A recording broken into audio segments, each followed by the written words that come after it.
Instead, there was just a quote from the 18th century in the court of Louis XV. Après moi, le déluge. After me, the storm. It would take nearly a decade for his classmates and the world to fully grasp how devastating that storm would be.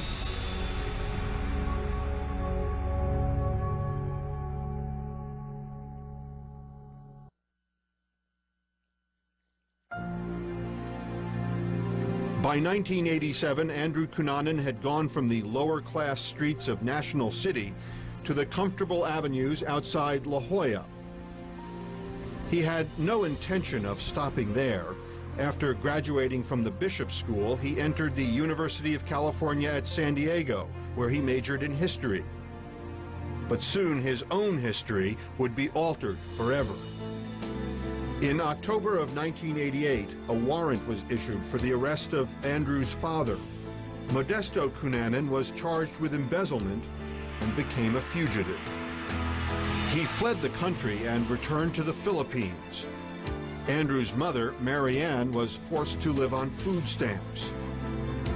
Andrew's carefully cultivated life crumbled. Soon after, he dropped out of school. Andrew went to visit his father, but quickly returned to the United States, disgusted, he said, because his father was living in squalid conditions. With that, Andrew began to turn his back, once and for all, on the world in which he'd grown up. He would create a new life, centered around wealthy, often closeted gay men, men who took him to expensive dinner parties. He developed a routine. Let's say Andrew was one of these parties and he found out that a certain wealthy millionaire closeted man collected orchids. That night when Andrew went home, he went and got every book he could on orchids. He was continuing the social climbing that had begun years before in suburban Bonita. His fantasies of life among the well-to-do were fulfilled, but getting there required more than just making connections. Andrew Cunanan had become a gigolo, a kept man. Andrew had one benefactor at a time, one major benefactor. And these relationships, they lasted for a while. And Andrew makes sure that they lasted for a while by keeping their interests. That was only part of the Andrew Cunanan mystique. He made friends his own age in San Diego's gay community of Hillcrest, where the outrageous Andrew from the Bishop School could dance bare-chested on tables and buy rounds of drinks for everyone. When he was with his friends in the bar, you know, there would be like tricks he would play on the bar, and there would be like times where he'd snag somebody's hat off of some young cute guy and run across the bar and put it on another guy and make that guy have to chase him to go get that hat. I mean, those were silly little pranks that he was famous for. The young man who relied on the money and influence of benefactors could act as a benefactor to others. He enjoyed the fact that he was given out to people his own age, or it was almost like Robin Hood, you know, stealing from the rich and giving to the poor sort of thing. I don't know. That's how I see it, but I think Andrew was more or less very happy and very, very thrilled to be treating people that he thoroughly and generally enjoyed hanging out with. He could be generous with his affection as well as his money. Andrew always was the first one to run up and give you a hug. In fact, that's the thing I'll remember forever. I can still, in my mind, hear the way he would greet me and come at me with these open arms and Sheila and a big hug, and it was that way for everybody. Everybody got a hug and a kiss. He had a zest for living and a laugh to match. I've worked very hard on doing Andrew's laugh, and it is so unique that I can't even do it. But it's a hearty, hyena-like belt, sort of like a Tarzan getting poked in the rear with a pin. Ha ha ha ha ha ha ha! But that's not quite there. But that's as close as I can get.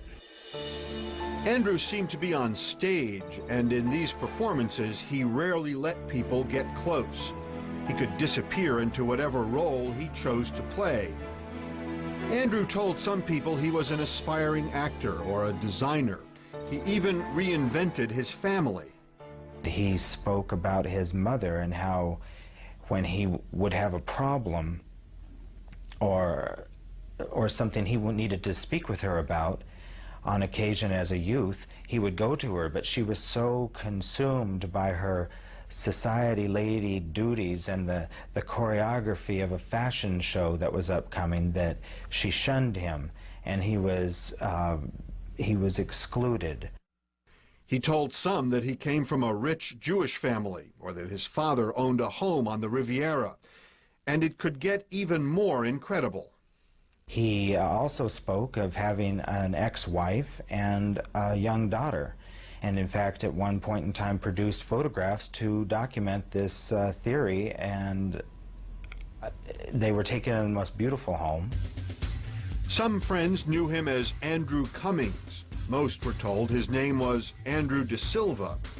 He became an enigma, a blend of so many fictions, it was impossible for anyone to know who he really was. A few did get close to him. One was a graduate of the U.S. Naval Academy, Jeffrey Trail. The two became almost like brothers. You heard the admiration when he talked about Jeff. I know that there was a definite bond between Andrew and Jeff, and that they were really close friends, the best of friends. Then there was architect David Madsen from Minnesota. The two met while Madsen was visiting friends in San Francisco and soon became involved. Andrew told friends Madsen was the love of his life. But Andrew knew only one way to support himself. He took up with another so-called benefactor, Norman Blatchford, a businessman in his late 60s. He kept Andrew in a $900,000 home and gave him an allowance, reportedly $2,500 a month. For Andrew, National City must have seemed a distant memory. But by the fall of 1996, it was all about to end. Andrew's relationships began to dissolve. Madsen had lost interest in Andrew, partly, it seems, out of fear.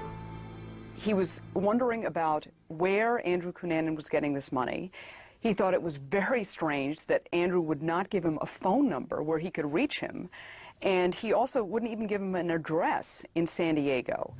And so that's why David felt that there was something weird about Andrew, and something sinister and something shady. In the fall, Jeff Trail decided to take a job as a manager for a propane delivery company. He ended up moving to Minnesota, near David Madsen.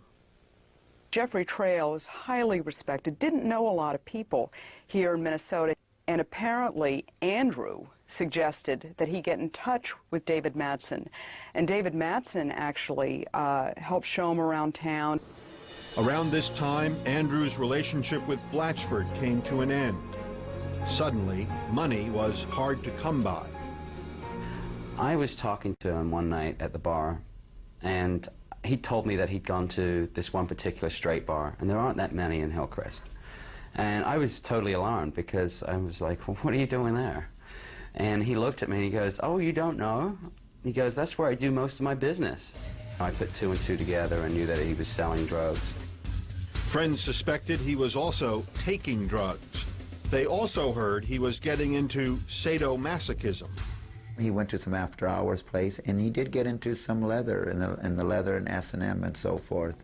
Andrew was a master in that scene, and the sadomasochist scene. So Andrew always had to be controlled, even sexually.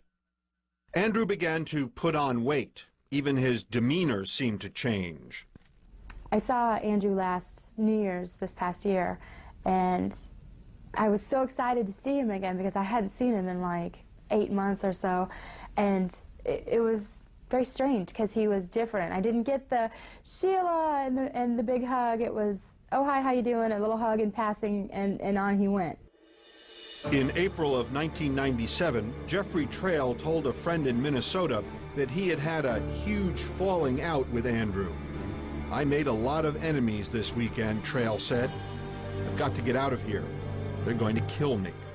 Jeffrey Trail had a lot of apprehension about how he felt about Andrew Cunanan. He